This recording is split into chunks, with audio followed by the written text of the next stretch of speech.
In the mid-19th century, a contested borderland between the United States and Mexico sparked a war that would redefine North America. The Mexican-American War, fought from April 1846 to February 1848, was a conflict rooted in territorial ambitions, cultural divides, and political instability. Spanning 16 months, it involved fierce battles, strategic campaigns, and significant figures on both sides, culminating in a dramatic reshaping of Mexico's northern frontier and the expansion of the United States to the Pacific. The war's origins lay in the annexation of Texas by the United States in 1845. Texas had won independence from Mexico in 1836, but Mexico never recognized the Republic of Texas and considered its annexation an act of aggression. The dispute centered on the Texas-Mexico border. The U.S. claimed the Rio Grande, while Mexico insisted on the Nueces River, 150 miles north. This contested strip became a flashpoint when President James K. Polk, a fervent believer in manifest destiny, the idea that the U.S. was destined to span the continent, sent General Zachary Taylor and 3,500 troops to the Rio Grande in early 1846. Mexico viewed this as an invasion of its territory. On April 25, 1846, Mexican cavalry under General Anastasio Torreon attacked a U.S. patrol near the Rio Grande, killing 11 American soldiers. Polk seized the incident, declaring to Congress that Mexico had shed American blood on American soil. On May 13th, the U.S. declared war. Mexico, under President Mariano Paredes, responded with its own declaration, though its government was fractured by internal revolts and financial woes, limiting its ability to wage a unified campaign. The war unfolded on multiple fronts. In the northern theater, Zachary Taylor's army clashed with Mexican forces under General Pedro de Ampudia at Palo Alto and Resaca de la Palma on May 8-9, 1846. Outnumbered but equipped with superior artillery, Taylor's 2,300 men routed 4,000 Mexicans, securing the Rio Grande. Taylor advanced into northern Mexico, capturing Monterrey in September 1846 after intense urban fighting. The battle saw 800 American casualties against 1,000 Mexican losses, with U.S. troops navigating barricaded streets under sniper fire. Taylor's victories made him a national hero, though his cautious strategy frustrated Polk, who sought bolder conquests. In early 1847, General Antonio Lopez de Santa Anna, Mexico's charismatic but erratic leader, led 20,000 troops against Taylor at Buena Vista. Santa Anna, infamous for the Alamo Massacre, had returned from exile to rally Mexico's defense. On February 22–23, 1847, the armies met in a narrow mountain pass.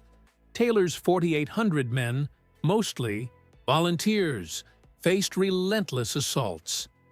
Mexican lancers charged U.S. lines, but American artillery and disciplined infantry held firm.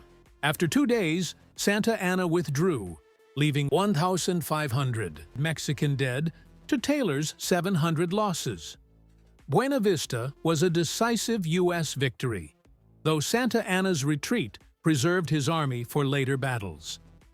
Meanwhile, Polk launched a second front in the west. In June 1846, American settlers in California, aided by Captain John C. Fremont, declared the Bear Flag Republic, seizing control from Mexican authorities. U.S. Navy Commodore John Sloat captured Monterey, California, and by January 1847, U.S. forces under Colonel Stephen Kearny secured California after skirmishes at San Pascual and Los Angeles. The campaign faced resistance from Mexican Californios, but superior U.S. resources prevailed, with fewer than 200 total casualties on both sides. The war's decisive campaign targeted Mexico City. In March 1847, General Winfield Scott landed 10,000 troops at Veracruz, the first major U.S. amphibious assault. After a 20-day siege, Veracruz fell, with 1,000 Mexican defenders killed or wounded to Scott's 80 losses. Scott's army then marched inland, facing Santa Anna at Cerro Gordo on April 17–18.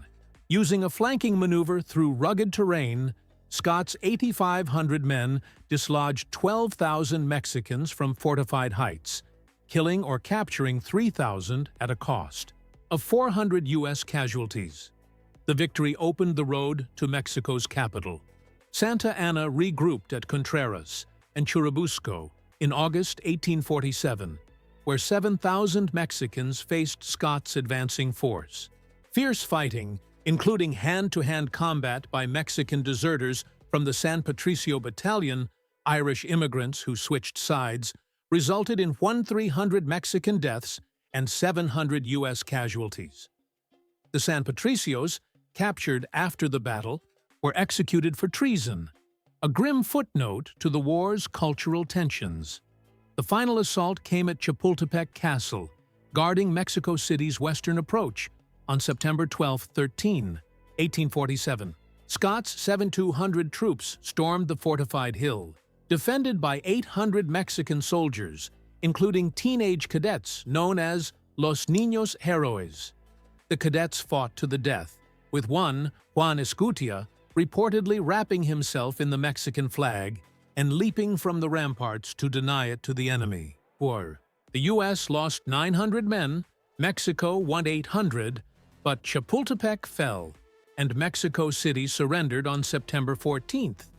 Santa Anna fled, and U.S. troops occupied the capital, raising the stars and stripes over the National Palace. Peace negotiations followed. On February 2, 1848, the Treaty of Guadalupe Hidalgo was signed in a Mexico City suburb.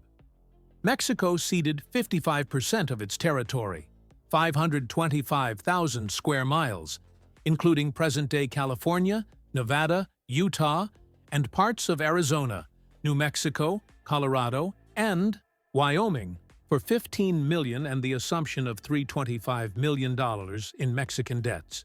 The Rio Grande was set as the Texas border. The war cost 13,000 American lives, mostly from disease, and an estimated 20,000 Mexican lives, with 4,000 civilian deaths.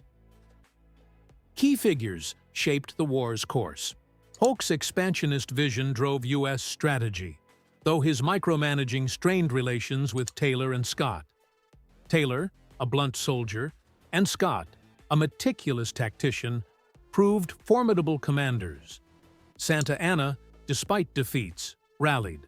Mexican resistance, his charisma sustaining morale. Mexican generals like Ampudia and Torreon fought bravely but were hampered by outdated weapons and political infighting. On the ground, soldiers endured brutal conditions, scorching deserts, disease, and guerrilla attacks by Mexican irregulars. The Mexican-American War was a crucible of ambition and sacrifice. It showcased U.S. military prowess and exposed Mexico's vulnerabilities, setting the stage for decades of tension along the new border.